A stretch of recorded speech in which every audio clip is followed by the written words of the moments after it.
Bonjour à tous les auditeurs de Radio J, Shavuot Tov.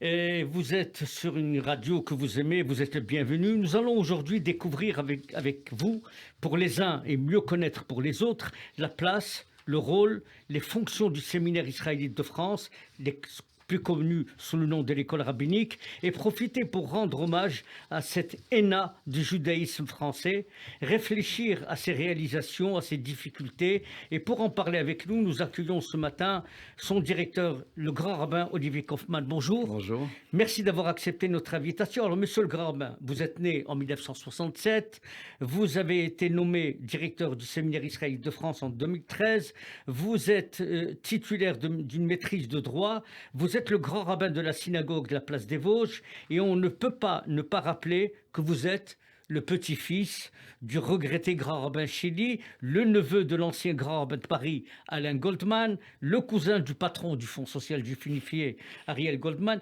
Vous êtes aujourd'hui en charge de la formation de nos rabbins. Pardonnez-moi de vous interrompre parce que je suis gêné par la présentation, parce que souvent on a dit Kaufmann, en fait il est pistonné. Il est pistonné. Et c'est peut-être pour ça aussi que je me suis présenté il y a 7 ans aux élections, parce que je me dis que je vais quand même me confronter à un vote pour une fois pour toutes affirmer mon identité propre. Parce que parfois le poids d'un arbre généalogique, que je ne renie pas, est source parfois de questionnements. Et puis je serais tenté aussi de rajouter, si déjà vous parlez de mon arbre généalogique et de mes aïeuls, de dire aussi que j'étais le neveu du rabbin Shaul Naouri, qui a aussi joué un rôle important dans l'histoire du rabbinat. Voilà. Alors, vous êtes aujourd'hui en charge de la formation de nos rabbins. Pour quelques histoires, le séminaire a été créé le 21 août 1829. Il a d'abord été installé à Metz et le 1er juillet 1859, l'école est transférée à Paris sur le décret impérial de l'impératrice Eugénie. Alors, le consistoire a acheté ce terrain de 1500 mètres carrés au cœur du quartier latin, à la rue Vauquelin, et durant la Seconde Guerre mondiale, le séminaire israélite de France se replie à Vichy, dans la commune de Chamaillères. La mission du séminaire israélite est de former des rabbins, des chazanim. Une prestigieuse bibliothèque d'ailleurs fonctionne de nos jours. Alors, Olivier Kaufmann, avant de rentrer dans le vif du sujet, la semaine prochaine, nous allons commémorer Tisha B'Av. Qu'est-ce que la signification de cette date? Qu'est-ce que cet événement comment il peut être lu aujourd'hui et analysé? Vous savez, les rabbins ont souvent cherché des correspondances dans l'histoire de notre peuple autour de cette date du 9 Av, pour remonter jusqu'au moment biblique où les explorateurs étaient revenus 10 sur 12 avec des éléments très négatifs sur la terre d'Israël et un peuple qui cède à la panique et qui se met à pleurer. Voilà. Et donc, à partir de là, les rabbins nous disent, ah bah oui, vous voyez bien que les pleurs, même injustifiés, correspondent à cette date. Alors, c'est toujours délicat de parler de nos ancêtres en ayant un regard quelque peu inquisiteur. En tout cas, ce qui est sûr, c'est que le 9 Av correspond, comme tout le monde le sait, à la destruction du temple de Jérusalem. Mais circonscrire cette date juste à un événement de pure commémoration serait réduire cet événement à pas grand-chose, d'autant plus que beaucoup de personnes ne ressentent pas, si on les interroge, un réel besoin d'abord de retour du troisième temple, parce qu'à chaque fois on dit Yehi Ratzon, on évoque toutes sortes d'aspirations fort louables, j'en conviens, mais qui, au demeurant, n'exprime pas le fond de la problématique. La problématique, elle est très claire. Quand on regarde notre liturgie, le 9 Av, se focalise autour de la Megillat Echa. Et comme par hasard, Echa, on le retrouve aussi dans le Pentateuque. Donc les rabbins ne peuvent pas s'empêcher de créer des correspondances, des passerelles. Echa, c'est le fameux comment. Comment vais-je porter le fardeau de la charge publique, s'interroge Moïse, l'évadie tout seul. Donc on voit que Echa, c'est un questionnement permanent. Et le questionnement qui est tout à fait autorisé dans la tradition juive, lorsqu'il est, je dirais, trop récurrent, et qu'il donne, je dirais, accès à une situation de doute et de panique, alors on obtient une forme je dirais, de destruction et du lien social, pas juste avec Dieu, mais du lien social. Quand une société ne réfléchit plus et dans la je dirais, dans la rébellion permanente. C'est ce qu'on voit un peu aujourd'hui. Là, encore une fois, je ne veux pas polémiquer avec les Gilets jaunes ou avec les Insoumis, mais encore une fois, lorsque le débat n'est pas à un moment donné productif et qu'on interpelle juste pour, je dirais, provoquer, non pas dans le sens noble du terme, André Neher disait que le premier provocateur, c'était Abraham. Dans le mot provocation, il y a vocation. Bien sûr qu'on a vocation à poser les questions, et Abraham lui-même a interpellé Dieu violemment. Est-ce toi le Dieu de la justice? Oui, mais monsieur le grand rabbin, certains s'interrogent sur cette date du 9 av, la destruction des deux temples, mais certains s'interrogent, mais en quoi je suis concerné par un événement qui s'est déroulé il y a 20 siècles? Alors justement, nous, on doit se réapproprier le sens originel de cet événement. Cet événement, au-delà des raisons qui sont évoquées dans le Talmud, pourquoi le temple a été détruit. Tantôt, on nous dit c'est pour la haine gratuite, à cause de la haine gratuite. Tantôt, on nous dit c'est l'infidélité des enfants d'Israël. Il y aura toujours des textes prophétiques. Jérémie, voilà, qu'on lit là durant ces Shabbatot, de la période entre le 17 Tammuz et le 9 Av, sont là pour nous interpeller. En somme, lorsqu'on va s'asseoir par terre le 9 av, je pense qu'il faut que les gens visualisent. Et je crois que quand on va à Jérusalem et qu'on voit tous ces Israéliens, nos frères et sœurs, qui ne sont pas tous observants, mais qui vont avec des sacs de couchage dormir au pied du mur occidental que certains appellent le mur des lamentations, justement, alors c'est précisément pour que de ces lamentations, de cette destruction, on puisse obtenir quelque chose de réparateur et de productif. En somme, la leçon, si je peux m'exprimer ainsi, de cet événement, c'est de se dire, si, comme disent nos textes, je suis capable, même si j'y crois qu'à moitié, si je suis capable de partager le deuil de mes frères et sœurs, qui sont ou plus ou moins observants, croyants ou pas, si je suis capable de partager un destin en mouvement qui est fait d'échecs, de destruction, mais également de reconstruction. Comme dit Rabbi Nachman de Bratslav, si tu peux l'abîmer, alors tu peux le réparer. Et c'est ça qu'il faut retenir. En somme, l'image de Tisha B'Av, on est assis par terre, dans une quasi-pénombre. On essaye de s'approprier, certes, vous avez raison, un événement qui est trop loin de nous, mais qui nous permet aussi de verser des larmes. C'est important de verser des larmes. Il y a des gens qui ne savent plus faire des larmes. En plus, verser des larmes, ce n'est pas un signe de fragilité, c'est l'expression de l'âme. Je dirais qu'au-delà de cette destruction, c'est la destruction d'une manière générale. Des gens ont eu leur vie détruite avec la pandémie. D'autres personnes, et c'est pour ça que dans nos communautés, pour une grande partie de nos communautés, on lit une kina, une lamentation rédigée en honneur de nos frères et sœurs qui sont morts durant la Shoah. Donc, en fin de compte, on transpose l'événement du 9 av sur d'autres périodes de notre vie collective ou individuelle. Et progressivement, parce qu'on ne peut pas se résoudre à l'idée d'une journée entière de deuil, à l'instar des endeuillés qu'on appelle endeuillés de Sion de Jérusalem, qui ont subi un deuil dans leur vie privée et qui ne feront jamais 7 jours révolus. Le deuil est coupé avant la fin des 7 jours et le matin, jamais la nuit, c'est-à-dire avec la levée de l'aube. Eh bien, en somme, nous allons dire la même chose. Nous allons partager le deuil national, même si, encore une fois, les choses nous semblent lointaines, mais en s'interrogeant sur la lumière qui arrive. Et cette lumière, c'est-à-dire que dès l'après-midi de Tisha B'Av, c'est-à-dire dans une semaine, eh bien, nous relèverons les bancs, alors que la journée n'est pas terminée, et on mettra la lumière totale. Donc, en fin de compte, ce n'est pas un deuil complet. C'est l'idée, encore une fois, d'une réparation.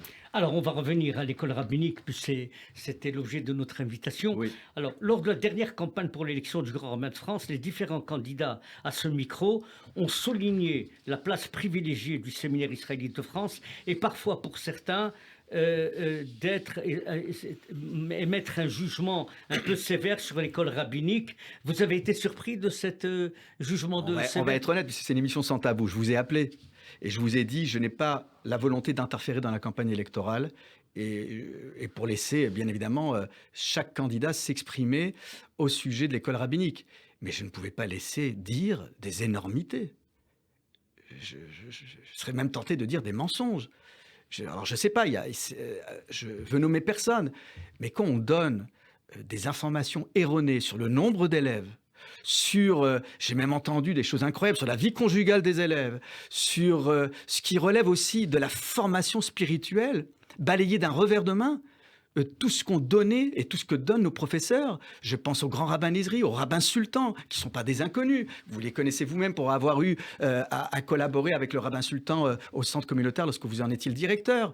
Je veux dire, on a le rabbin Jonas. On a donc des enseignants de qualité, ce qui voudrait dire qu'on balaye d'un revers de main. Alors moi, je veux bien qu'on révolutionne tout. Vous savez, Mais certains posaient juste la question, c'est-à-dire que mais poser la question. C'est une réalité qu'il n'y a que 10 élèves à l'école rabbinique. Non, c'est pas ce qui a été dit. Ah d'accord. 3 élèves, j'ai entendu. Combien? 3, c'est ce qui a été dit dans votre émission. 3 élèves. 3 élèves. Donc ça, j'ai c'est suivi faux. scrupuleusement. C'est archi faux. Alors, Archi faux. on invite Mais moi, le directeur de l'école rabbinique pour avoir les bonnes informations. Ben oui, merci. Merci de m'avoir invité et de m'avoir permis de... Alors, monsieur le grand rabbin, c'est quoi l'actualité aujourd'hui de l'école rabbinique? Déjà, revenons sur ce nombre, parce que s'il fait fantasmer, et c'est vrai qu'on juge aux chiffres. Hein, on est dans la société du chiffre. Je ne crois pas raisonner ainsi, mais bon, pour une école rabbinique, c'est autre chose. Oui, je vais être honnête, la sociologie du rabbinat, en tout cas celui qui se profile en tant qu'élève, en tant que candidat au rabbinat, a changé. C'est-à-dire qu'aujourd'hui, lorsque les élèves arrivent, ils ne sont pas célibataires pour la plupart. Donc ça modifie l'internat, la question de l'internat. Ils sont tous externes. Ça modifie aussi les emplois du temps des uns et des autres. Je vais être très clair. Et le grand rabbin de France en a reparlé, parce que je me suis entretenu avec lui au lendemain de son élection. Dans la semaine qui a suivi, nous avons discuté, et c'est un farouche défenseur de l'école rabbinique de France, pour ça, il n'y a rien à dire à propos du grand rabbin de France.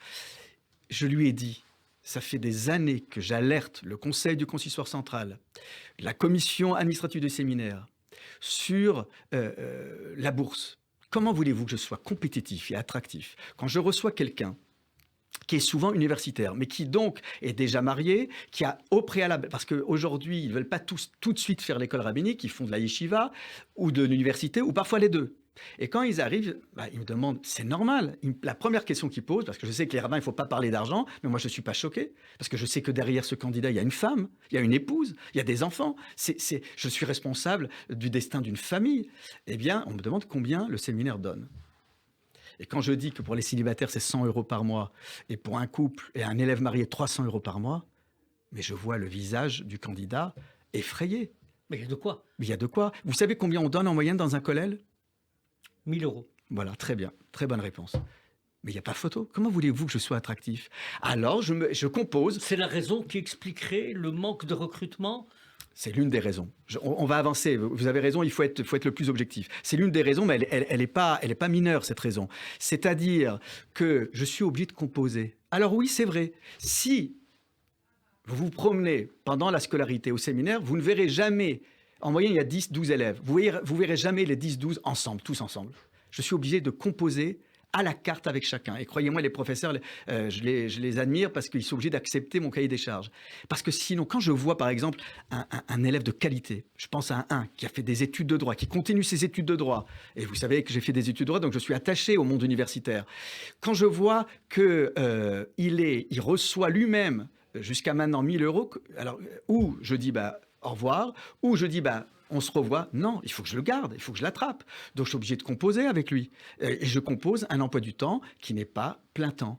Donc, c'est sûr que ça impacte la vie interne. C'est sûr que ce n'est pas celle que vous avez connue quand vous avez vécu au sein de l'école rabbinique vous-même, parce que vous étiez comme un étudiant dans une des chambres. Et c'est pour ça que j'ai renforcé, avec l'accord de Joël Mergui et du consistoire et de la direction administrative, j'ai renforcé les chambres vides, puisqu'en fin de compte, les élèves étaient mariés, étaient externes. On les loue à condition que l'étudiant se conforme à un cahier des charges, c'est-à-dire participer à la vie interne. On a un Beth Midrash, une maison d'études, avec la Chazak, avec un jeune extraordinaire, Emmanuel Cohen, avec la pandémie, on l'a suspendu, où tous les étudiants du quartier viennent étudier avec des élèves rabbins. C'est une expérience de partage. Et moi, ça me permet de voir déjà sur le terrain comment un élève rabbin se comporte face à la différence, c'est-à-dire à un monde auquel il n'appartient pas nécessairement. Donc, oui, je compose avec certains. Oui, je reconnais qu'il y a moins d'élèves. Oui, mais Olivier Kaufmann, excusez-moi, vos prédécesseurs, votre grand-père et le grand rabbin Guggenheim prenaient leur bâton de pèlerin aller dans toutes les communautés de province, aller dans les écoles pour recruter. Et il disait aux lycéens, j'ai un souvenir très clair là-dessus, on dit vous allez être médecin, architecte, archéologue, cosmonaute, mais vous pouvez être élève rabbin. Est-ce que c'est une dimension qui n'existe plus aujourd'hui Non, ou c'est une question de temps? Non, cette dimension, elle existe. Sûrement que je devrais intensifier mes visites dans les écoles juives. J'en ai fait. Quand certains disent il n'y a pas eu, c'est un mensonge là encore. Mais bon, dont acte. Oui, sauf que je le fais sûrement pas assez. Et là encore, je modifierai la façon de faire. Mais je me suis aperçu que pour avoir fait le salon de la formation à l'école Lucien de Hirsch à un moment donné, pour avoir rendu visite à certaines écoles comme à celle de Lyon, où je viens de le dire, Lucien de Hirsch par exemple, je me suis aperçu que là encore, la plupart des étudiants, même s'ils ne comptent pas faire leur vie là-bas, avaient envie de rentrer dans un programme Massa d'études. Donc, où je prends date avec la personne en disant on garde le contact, mais c'est vrai que ça n'a pas été à la hauteur de mes attentes. Alors, peut-être qu'il faut s'y prendre autrement. Est-ce que le manque d'attraction de l'école rabbinique, entre guillemets, n'est pas dû aussi à votre prédécesseur qui avait un peu charédisé l'école rabbinique et donc exclut un peu une population de rabbins qui souhaiteraient être rabbins dans la communauté du judaïsme français? Est-ce que ce n'est pas une raison Mon prédécesseur, le grand rabbin Guggenheim, alors je sais là encore qu'on va dire le grand rabbin Kaufmann est un vassal, j'ai tout entendu, féodé au grand rabbin Guggenheim. D'abord, je crois... Vrai. Comment? C'est faux. Je suis un homme libre, Rafi. Un homme Très libre. bien. Voilà. Un homme libre, et je vais vous dire pourquoi.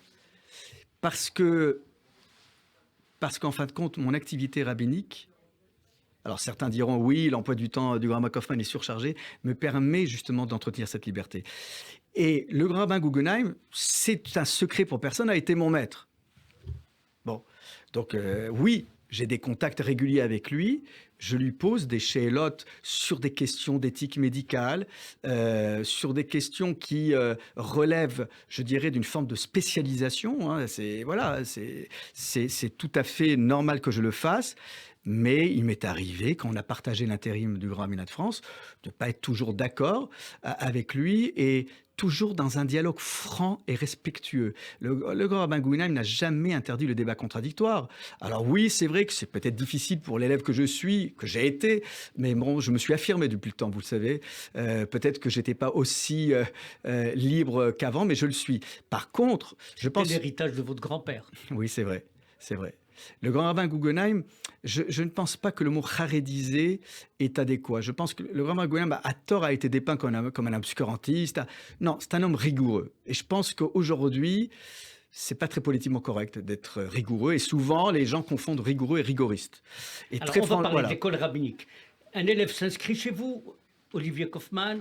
Il fait 5 ans d'études, corrigez-moi. Non, alors justement, là aussi, il faut que je m'adapte. Non, ça peut plus être... Non, mais je veux dire qu'à la fin, est-ce qu'il a un poste? Est-ce qu'il y a une échelle de salaire? Est-ce que tout ça, je sais que c'est difficile pour vous deux. Dites-nous un peu l'itinéraire d'un élève rabbin. En fait, tout à l'heure, vous avez dit un mot-clé. Quand vous avez dit, est-ce que l'école est attractive? Mais en fin de compte, sans vouloir me défausser, est-ce que le métier, ou plutôt la vocation de rabbin, attire encore aujourd'hui? Vous savez, il n'y a pas de plan de carrière. Il n'y a pas de transparence sur les grilles salariales. Et j'accuse personne. Je dis juste que je suis obligé de me battre et de négocier comme un... Mais ce n'est pas une question d'accuser, c'est une question de prendre acte. Et si l'institution ne vous apporte pas les réponses pour une école rabbinique, pour la développer, il y a un problème. Je comprends votre modération, vous marchez sur des œufs, mais il y a des réalités. Si vous n'avez pas les moyens financiers, si vous n'avez pas les mains libres pour former une école... Sauf que la maison mère aujourd'hui ne peut pas être dans la centralisation, même si on appelle ça le consistoire central. Je pense qu'il y a une vraie difficulté parce que... je crois que j'ai alerté plusieurs fois la maison mère, mais je crois que c'est pas qu'elle est de mauvaise volonté. Je pense aujourd'hui que chaque consistoire local, chaque communauté, chaque président fait, entre guillemets, sa petite cuisine, et c'est pas péjoratif lorsque je dis ainsi. Sauf que mettez-vous à la place d'un jeune élève qui doit faire son stage. Alors voilà, vous posiez la question, il arrive à l'école rabbinique. Donc, il va suivre un cursus. Maintenant, je suis toujours très clair avec les uns et les autres. Vous voulez aller vite? Moi, je suis pas contre. Mais à plusieurs conditions. Première condition, alors vous faites vos stages en communauté au plus vite.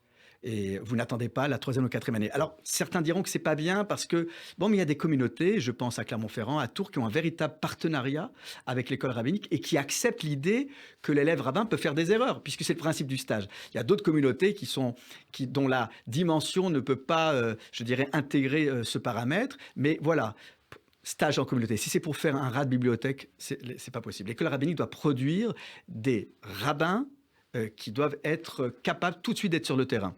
Alors, les stages en communauté, les stages dans différents services religieux, alors a priori, c'est toujours au Beit Din de Paris, parce que vu la proximité géographique, sauf si l'élève est déjà dans une grande ville, alors il se rapprochera du grand rabbin régional. Et l'autre condition, c'est que, bien évidemment, il y a un conseil de professeurs et que, en somme, ce qui va se passer, c'est la capacité d'être audible. C'est pas parce qu'on sait étudier la Gemara en yeshiva qu'on a compris comment il fallait être audible. Voilà, il y a une marque de fabrique de l'école rabbinique. Vous savez, la FMS contrôle avec beaucoup de sérieux ce que nous faisons, puisque, comme vous le savez, nous vivons essentiellement grâce à la FMS. Tous les ans, j'ai un entretien avec les membres de la direction de la FMS. Tous les ans, j'envoie un bilan pédagogique. Et il y a 2-3 ans, j'ai même dû rédiger un mémorandum à la demande de certains membres du conseil d'administration pour expliquer en quoi cette école était singulière et qu'elle méritait de continuer à être soutenue par la FMS. Parce qu'il y avait une vraie question qui se posait. La FMS, c'est la Fondation pour la mémoire de la Shoah. Voilà, c'est ça. Et chaque discipline, qu'elle soit profane ou sacrée, est enseignée en vertu d'impératifs très particulier. Je donne un exemple. Le Talmud et la pensée juive, on ne retrouve pas les mêmes modalités dans les yeshivot qu'à l'école rabbinique. C'est-à-dire que c'est pas juste transmettre des savoirs savants, c'est également de la matière pour penser. Nous apprenons à nos élèves à rendre au texte de la tradition leur complexité et leur richesse d'idées. Nous combattons la simplification, les discours moralisateurs. Je sais que dans le livre d'hommage au grand rabbin Shili, vous disiez justement que le grand rabbin Shili ne tombait pas dans cet écueil de la simplification et du discours moralisateur, et vous aviez raison de le dire, sur la nécessité d'être audible pour le plus grand nombre. Et la pensée juive, qui est enseignée par le rabbin sultan, eh bien, est censée ouvrir les rabbins aux grandes questions morales et philosophiques. Parce que de notre temps, c'est là encore un cursus qui mériterait une autre émission pour entrer dans le détail de chaque programme. Quand je me bats, par exemple, avec Louis-Marie Coudray, qui était à un moment donné... Très bien, c'est vous qui avez ouvert les portes de l'école rabbinique au dialogue judéo-chrétien. Et ça, c'est... Et je remercie le journal La Croix qui a mis la lumière, parce que sinon, j'avais pas de lumière. C'est-à-dire que vous avez le souci de former des rabbins pour le judaïsme français, mais ouvert sur la cité?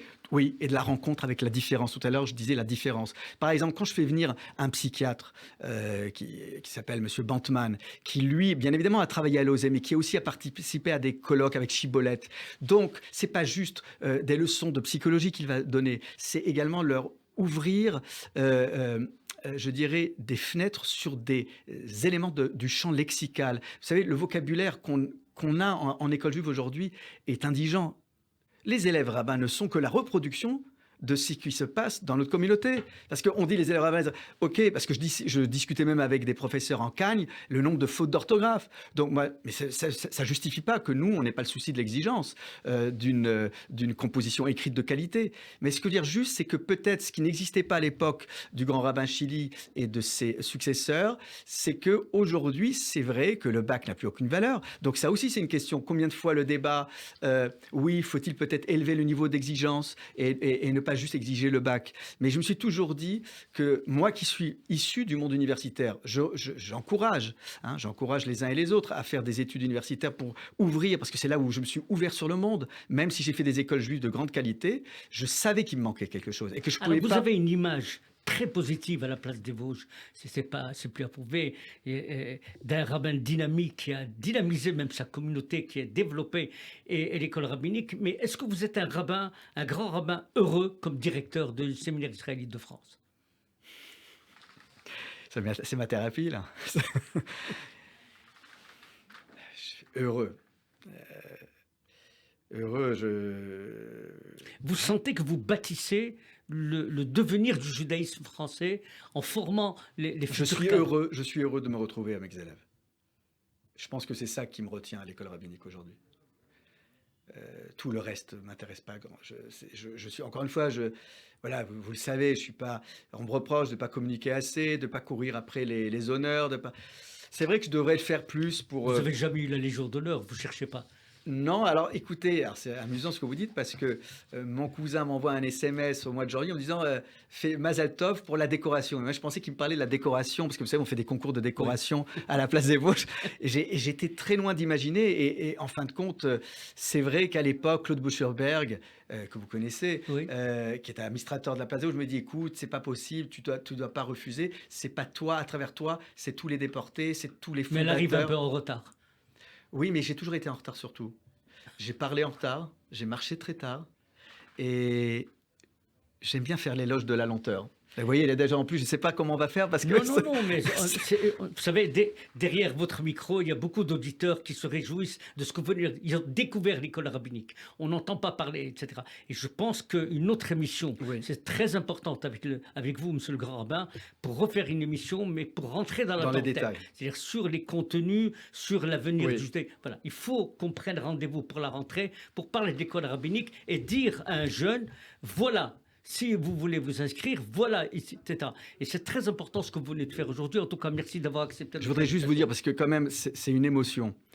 Aujourd'hui, parce que vous comparez les époques, dans l'histoire du rabbinat, il y a quelque chose qu'on n'a jamais vécu. Avant, un rabbin, quand il est né en Israël, généralement, c'était à sa retraite. Nous avons 6 jeunes rabbins, prometteurs, diplômés, qui ont quitté la France pour s'installer en Israël. Tant mieux pour eux. Mais pour avoir une meilleure qualité de vie, est-ce normal, Rafi ? Est-ce normal? On s'en est même pas ému. Je parle même pas des autres rabbins qui ont... J'ai la réponse, mais c'est pas mon rôle.